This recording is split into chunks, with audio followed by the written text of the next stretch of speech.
Ed Sheeran, do you realize that you're like a legend? No, because I think to be a legend, like you've done radio for more than I've done music for 15 years. You've done radio for more than 15 years. Yeah, I mean, look, you're right. I mean, you have your 10,000 hours in. I think totally, you're cutting yourself short a little but bit there. I think to be a legend, you have to like Elton's a legend. And I feel like Chris Martin's stepping into that zone now. But See, I'm not there yet. Yeah, well, like with Greg T. I like Elton John. In radio, he can pick up dollars with his butt. Yeah, I mean, I've done nobody else can do that. I'm super talented. Yes. Really, I can do things. Is that naked. just loads of squats in the gym? That's what I'm saying. It is. Exactly. And by the way, loads of squats. I see what you did there. Now, Ed, it's always so great to see you. Thank you for coming by. Thanks so much for having me. Well, so we're going to talk about the tour, which is super exciting. Now, I do have to tell you, we've been giving away tickets for this tour and the level of excitement, because it's across all generations. That's the thing that I love about. I haven't been here in 5 years either. Well, but also that's what Greg T was looking up. He was Googling. He said, when's the last time Ed Sheeran was at MetLife Stadium? You know, I try to keep these questions off the interview, you know, but I'm like, I made a goof. I said, he's done MetLife Stadium, right, before? I mean, you know, and Carolina goes, T, I think he's done MetLife Stadium many times. Actually, only twice. Really? Yeah, only twice. Oh, so that's shocking. Or maybe we did it 3 times last time. Oh, so well, but also, and then you're adding extra shows because the demand is so high. Well, yeah, but we're only adding in Boston, New York, Toronto, and Los Angeles, because those are the only ones that we can actually physically do the shows and get all the stuff to the next city. Because the show takes a long time to build, so we're usually just doing one show in each city.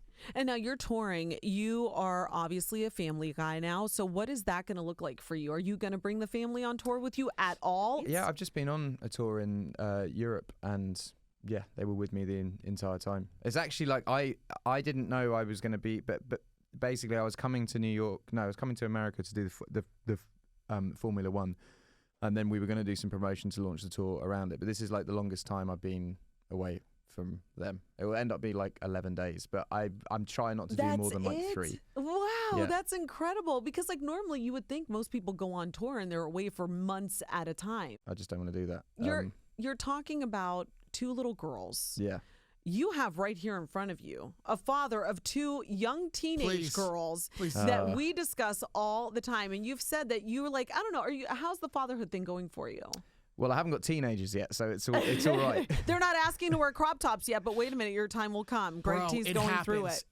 Let me tell you, I feel like it was like yesterday. They like loved you and everything was great. All of a sudden, they're 15. I feel like it's going to be very difficult to rebel with me. I'm just going to be like, yeah, whatever makes you happy. You want to get a tattoo? Dad will go with you. Will not. No way. way. I would. I'd be like, wait until I was 18 when I got a tattoo. So if you wait until you're 18, I'll take you to get one. But what happens when your daughter's like, all of a sudden she says, Dad, look at me, and she's got this crop top on and she's showing parts of the body? Aren't you going to be like, hello, let's put some clothes on? Because I know that's how I get. Well, but no, because if you say that, then she's going to leave the house and just take them off. You know, she just sneaks it. I try to tell him that all the time. I would far prefer like having an open dialogue and just be like, just be honest. It's never going to be mad at you, but I'll be mad if you lie. Basically. Oh my gosh. It is so tough, man. It really is. Greg T was talking about the tour, and I'm sorry we're jumping back and forth, but he was asking, he said, you know, how does he do this at a stadium? He doesn't even have backing. He doesn't have anybody. This is the first time that you're going to have? You're a one-man show. You don't have a band. Well, it's so, because the last tour, like almost 9 million people saw the last show, and I didn't want to like come out and do exactly the same one-man show. So it's pretty much one man. I do like 28 or 29 songs, and 7 of them are with a band, but it's like a section in the middle. So the show is like structured in a way where it doesn't get boring at any point. You know, I am curious about one particular aspect about concerts, for real.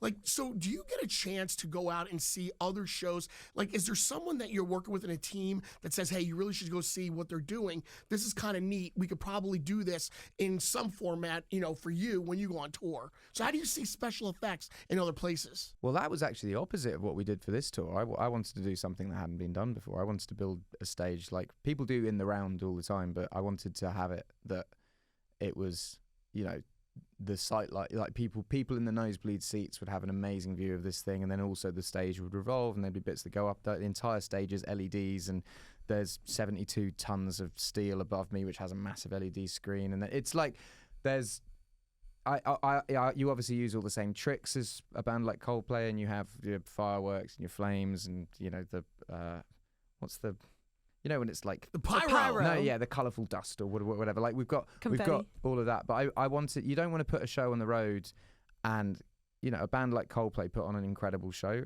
You're competing with that, so you shouldn't do the same thing. You should do something. So you don't see. So then, where do these ideas come from? Like, who kicks around an idea or two, you know, about the show? Well, I have a guy called Mark Cuniff who's like one of the best guys in the world. I mean, he's done everyone from Madonna to whoever. Like, he's like one of the best guys. He has basically done a gajillion stadiums for other artists. So I just trust him. That's and cool. I just say this is kind of what I want to do, and then he goes away and makes it happen. It took him 3 years to do this one, though. It's like a lot of planning, and yeah. Thanks for answering that. I really always want to know. God, sorry. What's a show that just completely blew you away? Because like today, I was getting ready for this interview, and my sister's 12 years older than me, and she always tells me about when she went to see U2, the Joshua Tree tour, which this is the shirt from like 1980 something. I don't even know, but like that is the one show that left an impression on her that she will never ever forget. Yeah, U2 are definitely like up there. Coldplay are up there. Taylor does an amazing show. Who else does? Beyonce. When I saw Beyonce at Glastonbury, that like blew my mind. Right. Do you know what the key to shows is, especially like stadium shows? And U2 do it really well. REM did it really well. Taylor does it. Coldplay do it. Is just play the songs people want to hear. Yeah. Like if someone's like, if I've paid money to see Coldplay and they don't play Yellow, I'm walking away from that feeling a bit like right. It's true. So I think like first and foremost, your set list has to be down. So in my show, basically every single song is a song that people will know really, really well, basically.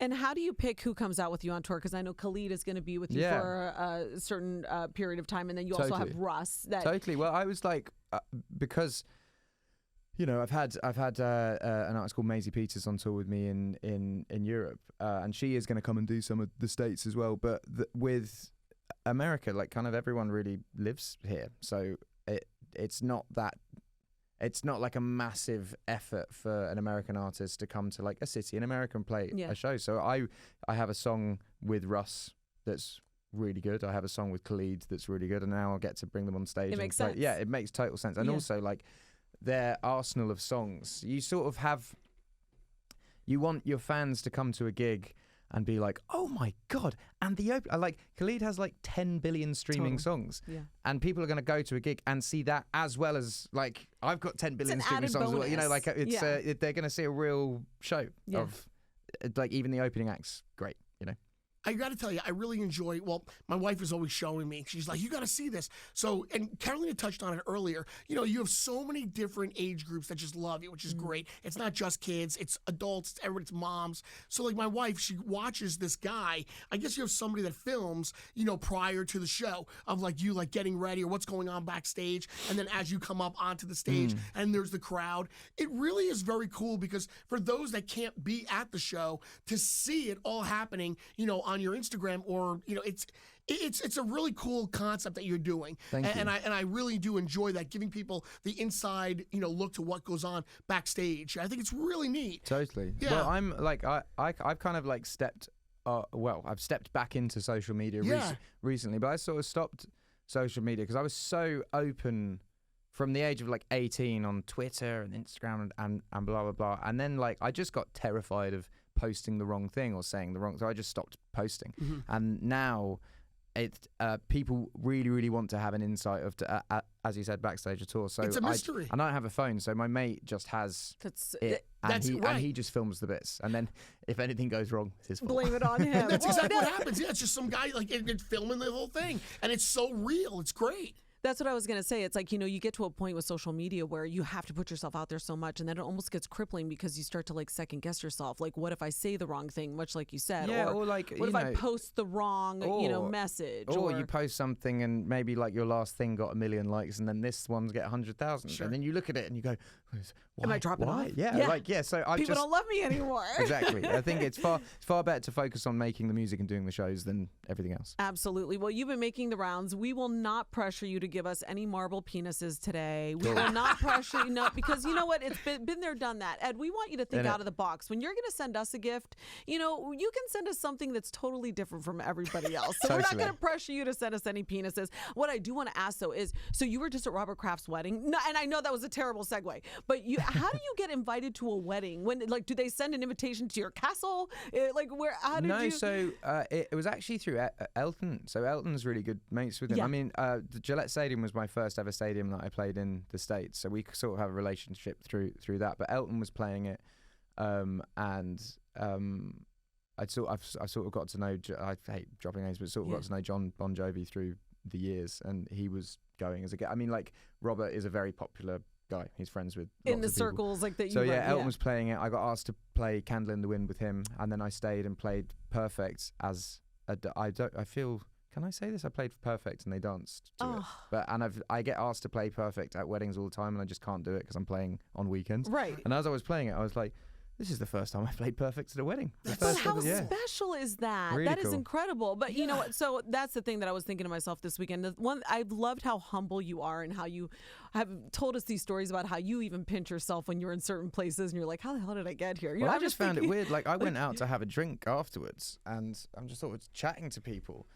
And I'm a big football fan, and this he's Italian and he's into football, and I speak Italian, so we're chatting about who his team is and blah blah blah. He's into Milan, and I was like, oh, so like, what do you work in? He's like, oh, I run FIFA, like the football association. I was like, oh, no, it's wow. And then there was another bloke. Like, anyone I spoke to just ended up running the company that I assumed that they like worked for, but it's like, no, I run and own that company. Oh my gosh. Well, now you're going to have to give away a lot of tickets because I know everybody has friends and family that want to see you. Well, can you give them away for me though? We're giving them away for you, but that's why I was telling you, like, the excitement and the level of just like, people are such huge fans. You've made your impression here. You're going to continue to do it. The Mathematics Tour. And we were going to talk about that too really quickly. I know you're adding a date in East Rutherford, June 11th. So June 10th is the other day for MetLife. You're going to end it in California. Yeah. In Inglewood. Yeah. Always up to no good, Ed. You better like behave Inglewood yourself. was my first ever show in America. I played Inglewood in 2010 at a place called the Savoy Theatre.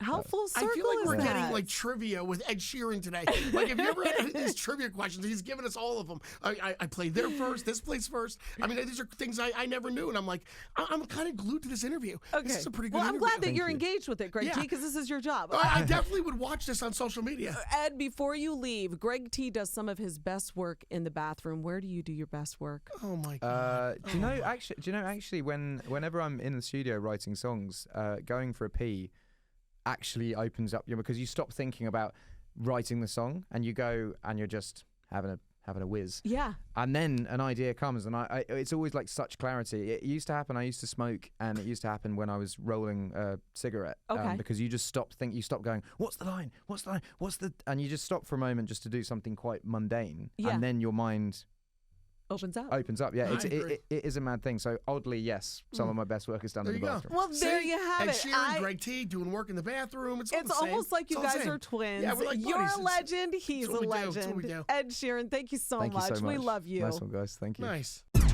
Carolina with Greg T in the morning on 103.5 KTU.